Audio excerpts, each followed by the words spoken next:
ছোটোবেলা থেকে অপছন্দের তালিকায় হচ্ছে তিত করলা। আমার একদমই ভালো লাগে না খেতে, কিন্তু মাঝে মাঝে কী আর করবো, শরীরকে ভালো রাখতে অবশ্যই তিত করলা খেতেই হয়। তো যখনই খাই আমি না হলে সিদ্ধ করে খাই, না হলে এভাবে খাই। তো এই রেসিপিটার নাম হচ্ছে, আমরা বলি চাকমা ভাষায় তিদেওলো মালা।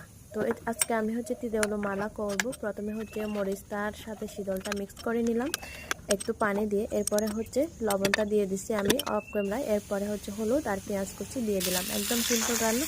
এরপরে হচ্ছে তিত করলাগুলো নিয়ে এক জায়গায় রেখে দিলাম। এরপরে হচ্ছে মরিচটা ভেজে নেব। এই যে দেখুন, মরিচটা ভেজে নেওয়ার পরে তিত করলাগুলো একটু ঠান্ডা হলে ভিতরে বেশিটা ফেলে দিব। তো এরপরে এখানে তিত করলার ভিতরে হচ্ছে আমি মরিচটা দিয়ে দিব। এরপরে এই মরিচটা সহ আর তিত করলাগুলো 1-2 মিনিটের জন্য আমি ভেজে নেব। একদম সিম্পল একটা রান্না, খুবই সুস্বাদু। যারা তিত করলা খায় না তারা একবার খেয়ে দেখবেন। এই যে এটা হচ্ছে আমার ফাইনাল লুক, খুবই মজাদার একটা গরম গরম ভাতের সাথে অনেক ভালো লাগে। তো ভালো থাকবেন, সুস্থ থাকবেন, দেখা হবে আরও নতুন ভিডিওতে। Bye bye.